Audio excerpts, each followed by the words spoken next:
আমরা এই ভিডিওতে তৈরি করছি এসি ডিসি আইপিএস, তবে মিনি আইপিএস। তবে আমরা এরপরে আরেকটা ভিডিওতে আমরা হচ্ছে 1000 ওয়াটের যে আইপিএস সার্কিটগুলো বর্তমানে পাওয়া যাচ্ছে মার্কেটে, ইনভার্টারগুলো, এগুলো দিয়ে আমরা একটি আইপিএস তৈরি করব। সেটা আর এসি ডিসি থাকবে না, সেটা সম্পূর্ণ এসি আউটপুট দিবে। তো এখন হচ্ছে আমরা জাস্ট এই ইনভার্টারটিকে খুলবো, খোলার পর হচ্ছে এর ভিতরে যে সার্কিটটা আছে সেটাকে আলাদা করে নিব। ওকে, খুলে আসছে। আমাদের সার্কিটটা কিন্তু সেপারেট হয়ে গেছে বক্স থেকে। এখন আমরা এদেরকে পাশে রেখে দেই। আর এইখানে যে আমাদের সকেটটা আছে 2 পিন, সো আমরা এটাকে হচ্ছে কেটে ফেলবো। আর এখানে আমাদের যে ব্যাটারির যে টার্মিনাল কানেক্টরগুলো আছে, এগুলোকে আমরা হচ্ছে সরাসরি ব্যাটারির সাথে সোল্ডার করে দিব, ঠিক আছে?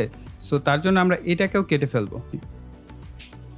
সার্কিট কমপ্লিট হয়ে গেল ইনভার্টার সেকশন। আর চার্জিং সেকশন হচ্ছে আমরা অ্যাডাপ্টার ব্যবহার করব, যেহেতু আমরা বিএমএস ব্যবহার করছি এবং 18650 ব্যাটারি প্যাক ব্যবহার করব। তো এই যে এই প্যাকটি, সো আপনাদের একটা রিকমেন্ড করব, এখানে যে ব্যাটারিগুলো আছে এগুলো কপি ব্যাটারি দিয়ে আমি তৈরি করেছিলাম এবং এখানে হচ্ছে 9টা ব্যাটারি দিয়ে প্যাক তৈরি করা হয়েছে। যেহেতু আপনি এসিডিসি আইপিএস তৈরি করছেন, সেই ক্ষেত্রে অবশ্যই চেষ্টা করবেন অ্যাটলিস্ট আপনার আরও হচ্ছে কয়েকটা রো বাড়ানোর। যেমন এখানে আছে 3টা সারি, আপনি 7টা সারি অর্থাৎ 21টা ব্যাটারি বা 30টা ব্যাটারি অর্থাৎ বড় প্যাক তৈরি করবেন। কেননা ধরেন এইখানে যদি এভারেজ আমরা ধরেও নেই, যদি এখানে আমরা 1 এম্পিয়ার করে ধরি তাহলে 3 এম্পিয়ার, আর যদি সর্বোচ্চ ভালো ব্যাটারি হয় তাহলে আপনি 2 এম্পিয়ার করে পাচ্ছেন, তাহলে এখানে 6 এম্পিয়ার পাচ্ছেন। সো 6 এম্পিয়ার থেকে তো আপনি আহামরি আউটপুট পাবেন না। ধরেন আমরা যদি চিন্তা করি যে একটা ইউপিএস আমাদের কম্পিউটারকে যদি আউটপুট প্রপার দেয়, তাহলে কিন্তু সে দেখা গেছে যে 5 মিনিট বা 10 মিনিট ব্যাকআপ দিতে পারে। তো সেই হিসেবে যদি আমরা করি, অবশ্যই দেখা গেছে যদি বড় প্যাক হয়, তো আমরা মোটামুটি 21টা ব্যাটারি ব্যবহার করে যদি আমাদের মোটামুটি ধরেন যে 7 দুগুণে 14 এম্পিয়ার না হোক 10 এম্পিয়ার তো অ্যাটলিস্ট হবে। তো 10 এম্পিয়ার দিয়ে কিন্তু আপনি মোটামুটি ভালো একটা ব্যাকআপ পাবেন। সেক্ষেত্রে আপনি এসি ছোট যে টেবিল ফ্যানগুলো আছে সেগুলো ব্যবহার করতে পারেন, বা আপনি যে কাজই ব্যবহার করেন না কেন পারফেক্ট একটা আউটপুট পাবেন। তার জন্য ব্যবহার করব 18650 ব্যাটারির যে হোল্ডার রয়েছে এই হোল্ডারগুলো। আমাদের মোট 18টি হোল্ডার প্রয়োজন হবে এই ক্ষেত্রে, যেহেতু আমরা 9টি ব্যাটারির জন্য ব্যবহার করব, তাই আমাদের 18টি হোল্ডারের প্রয়োজন হবে। তবে যতগুলো প্রয়োজন আপনি হোল্ডার একটার সাথে আরেকটা যুক্ত করে নিয়ে হোল্ডারগুলোকে একটি কেসের মতো তৈরি করে নিতে পারবেন। তো এখন আমাদের যে ব্যাটারি হোল্ডারটি আমাদের তৈরি হয়েছে, এর মধ্যে আমরা ব্যাটারিগুলোকে এইভাবে অ্যাসেম্বল করব।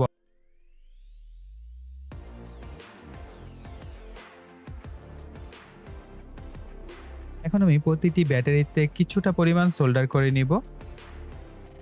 তো এখানে হচ্ছে 6টি ব্যাটারিকে আমি স্কোয়ার শেপে সোল্ডার করে নিব। সো আপনারা দেখতে পাচ্ছেন যে কিভাবে আমি করছি।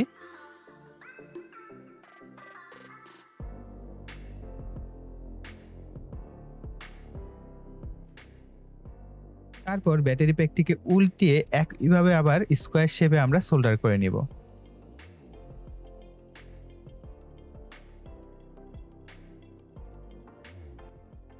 এখন যে প্রান্তে পজিটিভ প্রান্তগুলোকে সোল্ডার করা হয়নি, সেই প্রান্তে লাল তারের সাহায্যে আমরা সোল্ডার করে নিব। এতে করে আমাদের পজিটিভ প্রান্ত বুঝতে সুবিধা হবে। বিপরীত দিকে অবশিষ্ট যে ব্যাটারিগুলোর নেগেটিভ প্রান্তগুলো রয়েছে, সেখানে আমরা কালো তারের সাহায্যে সোল্ডার করে নেব। এতে করে আমরা নেগেটিভ প্রান্ত খুব সহজে চিহ্নিত করতে পারবো।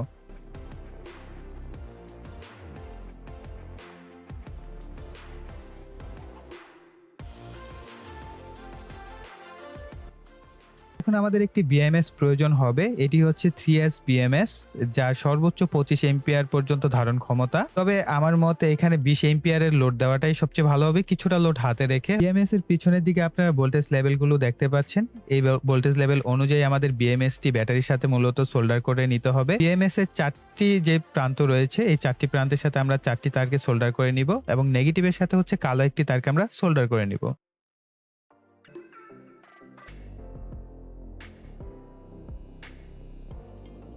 আমি ডাবল সাইড ট্যাপের সাহায্যে বিএমএসটিকে ব্যাটারির প্যাকের সাথে লাগিয়ে নিচ্ছি।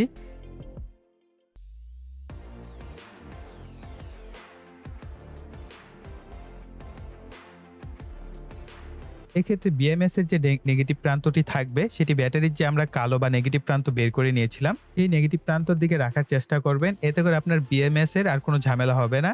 এরপর হচ্ছে 4টি তারকে আপনার বরাবর যে 4টি ব্যাটারির প্রান্ত পাবেন সেখানে সরাসরি সোল্ডার করে দিবেন আমার মতো করে।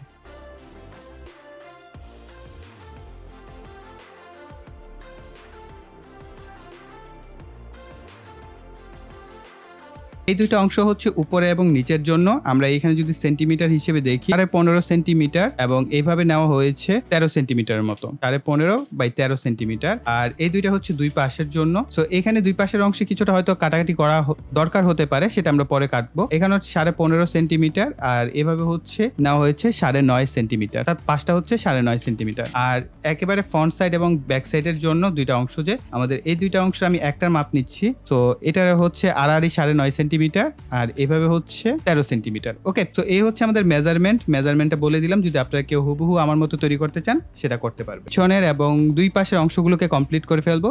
শুধুমাত্র উপরের সাইড বা সামনের সাইডের এক পাশের যে কোনো একটা সাইড আমরা বাদ দিব, যাতে আমরা ক্যামেরায় সুন্দরভাবে দেখাতে পারি ভিতরের কানেকশনগুলো কোনটার সাথে কি করছি তার জন্য।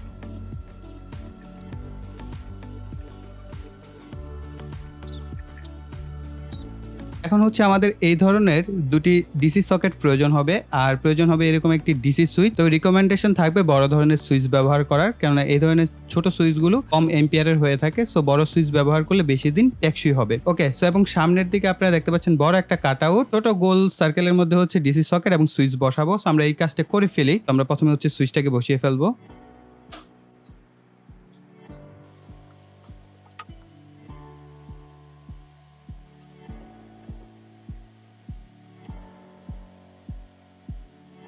আচ্ছা, এই পর্যায়ে একটা জিনিস মনে হলো আমার, যে আমরা যখন এই ইনভার্টার থেকে এটার যে কানেকশনটা দিব, এটার মাঝামাঝি আমরা একটা সুইচ যদি রাখি তাহলে ভালো হয়। তার জন্য আমি এই পাশে একটা সুইচের হোল করে একটা সুইচ বসিয়ে নিব ছোট সাইজের।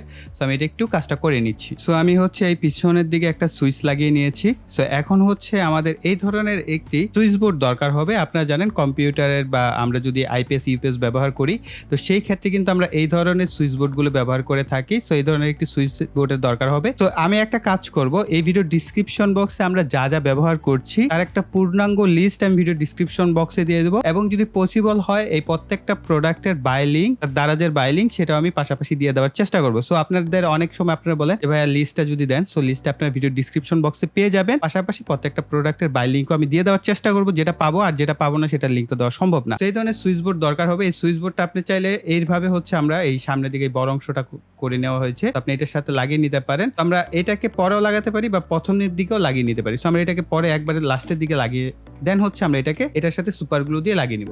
1N5408 মানে ডায়োড। সো এই ডায়োডটা হচ্ছে ম্যাক্সিমাম 3 এম্পিয়ার পর্যন্ত এর ভিতর দিয়ে হচ্ছে আপনার এম্পিয়ার যেতে দেয়। তো তার মানে কি আমরা 3 এম্পিয়ার আউটপুট পাবো। যদি আপনার 5 এম্পিয়ার দরকার হয়, 1 এম্পিয়ার দরকার হলে 1N4007, তো এটার মানে হচ্ছে 1N5408। এটার বাই লিঙ্ক আমি ভিডিও ডিসক্রিপশন বক্সে দিয়ে দিব। তো আমরা একটা ডায়োড আমরা এই ক্ষেত্রে ব্যবহার করব। আমাদের এই ডায়োডটার মূল যে কাজ সেটা হলো আমাদের যে সার্কিটটা আছে, অর্থাৎ আমাদের অ্যাডাপ্টার থেকে যে ব্যাটারিতে আসবে সেটা প্রোটেকশন দেওয়া, অর্থাৎ প্রোটেকশন ডায়োডটা আমরা ব্যবহার করব। এবং এটাকে আমরা ব্যবহার করব আমাদের যে ডিসি সকেট আছে এটার পজিটিভের সাথে এটার যে এই প্রান্তটা, অর্থাৎ দেখবেন এক পাশে হচ্ছে সাদা দাগ দেওয়া আছে বা সাদা প্রান্ত, সিলভার কালার প্রান্ত। এই যে সাদা দাগ দেওয়া অপশনটা আছে, এটার বিপরীত পাশে অর্থাৎ কালো যে পাশটা থাকবে, এই পাশটাকে আমরা হচ্ছে আমাদের এটার পজিটিভের সাথে সোল্ডার করে দিব। তো এখন আমি এটাকে সোল্ডার করে দিচ্ছি, এবং এই প্রান্ত যেটা থাকবে এটা হচ্ছে আমাদের যে ব্যাটারি থাকবে, ব্যাটারির পজিটিভের সাথে যাবে। সো আমি সরাসরি আপনাদের দেখাচ্ছি কিভাবে আপনারা করবেন। আপনারা দেখতে পাচ্ছেন কিভাবে ডায়োডটাকে সোল্ডার করা হয়েছে পজিটিভ প্রান্তের সাথে। সো আপনারা এইভাবেই সোল্ডার করে নেবেন। ওকে, একটা হিটসিং টিউব ব্যবহার করব। আমরা এই যে ডায়োডটাকে মোটামুটি কভার করে দিবে এইভাবে। তো আমরা অপর প্রান্তে হচ্ছে আমরা ব্যাটারির যে পজিটিভ সেটাকে সোল্ডার করে ফেলবো, অর্থাৎ আমরা যে ব্যাটারি প্যাকটা তৈরি করেছিলাম এই ব্যাটারি প্যাকের যে পজিটিভ প্রান্তটা থাকবে সেটাকে আমরা সোল্ডার করব। তার জন্য আমরা এখান থেকে খুলে নিব। সো এই কাজগুলি একটু কেয়ারফুলি করবেন যেন পজিটিভ নেগেটিভ কোথাও শর্ট না হয়ে যায়। তার জন্য আরো একটি লাল তারকে নিব। কেন নিব সেটা আমরা বলছি। সো আমরা এখান থেকে হচ্ছে এটাকে ইনপুট করাবো। করানোর পর এই দুইটা তারকে আমরা হচ্ছে একত্রে করে তারপরে হচ্ছে আমরা এই ডায়োডের অপর প্রান্তে হচ্ছে সোল্ডার করে দিব।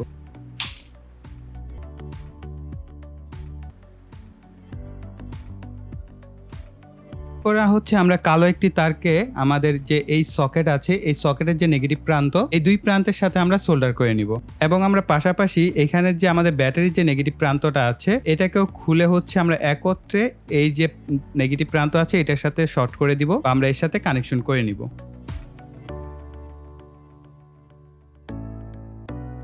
এখানে যে আমরা এক্সট্রা একটা তার টেনেছিলাম এই তারটাকে হচ্ছে আমরা এই সুইচের এক প্রান্তে সোল্ডার করে ফেলবো। একটি ছোট্ট লাল তার নিব এবং এটাকে হচ্ছে যে সুইচের যে প্রান্ত আছে, অর্থাৎ আপনি এই তারটাকে কেটেও এখানে জয়েন করতে পারেন। আমি জাস্ট এই সুইচ থেকেই আরেকটা তারকে আমরা এখানে সোল্ডার করে নিচ্ছি। এখন আমরা এই যে তারের অপর যে প্রান্তটি আছে, এই প্রান্তটিকে হচ্ছে আমরা এই সুইচের এক প্রান্তে সোল্ডার করে নিব। এই ধরনের আরো একটি ছোট লাল তার নিবেন এবং এই লাল তারের এক প্রান্ত হচ্ছে সুইচের অবশিষ্ট অপর প্রান্তে এবং অপর প্রান্তটি হচ্ছে আমাদের এই তারে, সেটা হচ্ছে আমরা চলে যাব আমাদের এই সকেটের যে পজিটিভ আছে সেটার সাথে। একে এক জায়গায় কেটে নিব, কেটে নিয়ে হচ্ছে এখান থেকে আমি আরো একটি তারকে এখানে সোল্ডার করে নিব, অর্থাৎ জয়েন করে নিব। আমরা আরো একটি তারকে এইখানে কেটে এখানে আমরা জয়েন করে নিব।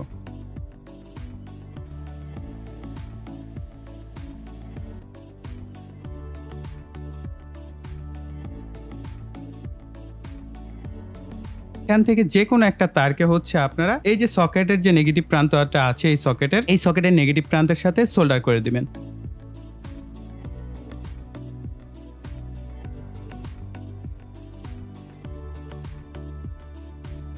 এই ধরনের বোর্ডের কিন্তু কানেকশন বিভিন্ন রকমের হয়ে থাকে, আপনি খুঁজে বের করবেন। যেমন এইখানে হচ্ছে এল লেখা, তো এই জায়গাটা যদি আপনারা খেয়াল করে দেখা যাচ্ছে কিনা ঠিক জানি না, এল হচ্ছে ফেজ আর এন হচ্ছে নিউট্রাল। সো এইখানে হচ্ছে ফেজ এবং নিউট্রাল দিবেন। আর যদি আপনার গ্রাউন্ড লাইন আলাদা থাকে তাহলে এখান থেকে গ্রাউন্ড লাইন দিতে পারেন, অথবা নিউট্রালটাকে কমন করে দিলেই হয়ে গেল। তো আমরা যেহেতু এখানে ফেজ নিউট্রাল কোনটা আমরা জানি না, আমরা জাস্ট র্যান্ডম ভাবেও কানেকশন করলেই হলো। আমরা জাস্ট এখান থেকে একটাকে ফেজ ধরে লাইন দিয়ে দিচ্ছি।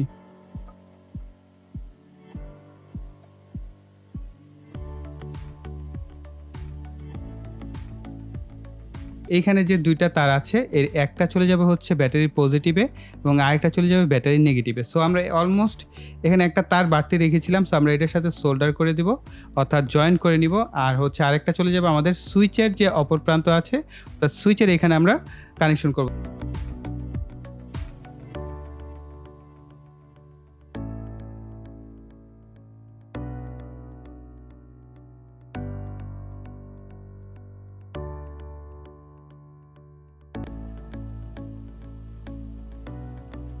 এখন আমরা সুইচ বোর্ডটাকে সামনের দিকে হচ্ছে এটাকে মোটামুটি সুপার গ্লু দিয়ে হচ্ছে লাগিয়ে ফেলবো।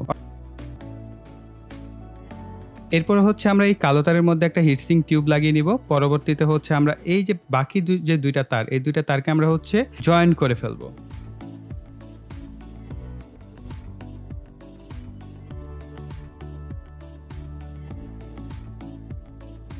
তারগুলোকে আমরা একটু গুছিয়ে নিব আর কি।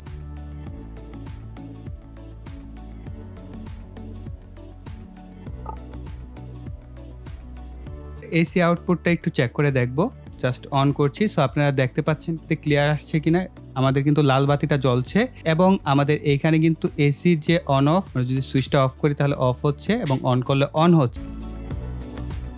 ফাইনালি আমাদের আইপিএসটা দেখতে হয়েছে এরকম, এবং ওভারঅল এটা লুকটা কিরকম হয়েছে সেটা অবশ্যই আপনারা কমেন্ট সেকশনে জানাবেন। এবং এই আইপিএসটি দিয়ে আপনারা খুব যে ভারী কাজ করতে পারবেন তা না, আমি আপনাদের রিকমেন্ড করব আপনারা আসলে ফ্যান ইউজ করবেন না, ইন্ডাকটিভ লোড। তো আপনারা এখানে দেখতে পাচ্ছেন আমরা যে ডিসি যে আমাদের লাইটটা আছে, আমরা এটার আউটপুটটা প্রথমে চেক করব। সো আপনারা চাইলে ডিসি ফ্যান ব্যবহার করতে পারেন, ছোট ফ্যানগুলো। সো সেটা মোটামুটি ভালোভাবেই কাজ করবে। সো ডিসি 12 ভোল্টের যে ফ্যান আছে সেগুলো, তাছাড়া আপনারা 12 ভোল্টের অনু রাউটার সেগুলো এখানে আউটপুট হিসেবে ব্যবহার করতে পারবেন, ডিসি লোডগুলো। আর এসি লোডে আমি বলবো আপনারা কখনোই কোনো ইন্ডাকটিভ লোড, সাপোজ ফ্যান বা কয়েল এই টাইপের কোনো কিছু ইউজ করবেন না, তাহলে এই ইনভার্টারটা আসলে খুব স্ট্রং না, দুর্বল একটা ইনভার্টার।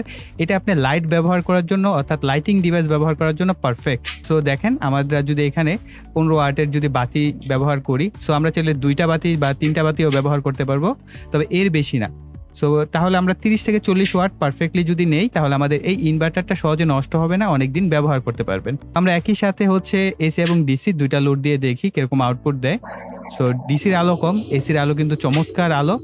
সো এটা স্বাভাবিক, কারণ ডিসির হচ্ছে ভোল্টেজ কম এবং এসির ভোল্টেজ এম্পিয়ার দুইটাই বেশি থাকে, এই কারণে এসির আলোটা একটু বেশি হয়। সো গাইস, আমাদের ওভারঅল এসি ডিসি আইপিএস এর এই ছিল ভিডিওটি। আশা করি ভিডিওটি আপনাদের অনেক প্রয়োজনীয় ছিল এবং আপনারা অনেক পরিমাণ কমেন্ট করেছিলেন আমাদের পূর্বের ভিডিওতে। আর আপনারা অনেকে আছেন ভিডিও দেখেন, চ্যানেল সাবস্ক্রাইব করতে ভুলে যান। একটু খেয়াল করে দেখেন যে আমাদের সাবস্ক্রাইবের যে বাটনটা সেটা লাল রঙের আছে কিনা, লাল রং থাকলে সেটাকে কালো করে রাখবেন। আর পাশে দেখবেন একটা বেল আইকন আছে, সেটাকে অ্যাক্টিভ করে দিবেন। এতে করে আমরা পরবর্তী নতুন কোনো ভিডিও আপলোড করলে সাথে সাথে আপনার কাছে নোটিফিকেশন যাবে। সো গাইস, এই বলে এখানে বিদায় নিব। সকলে ভালো থাকবেন, সুস্থ থাকবেন, টাটা।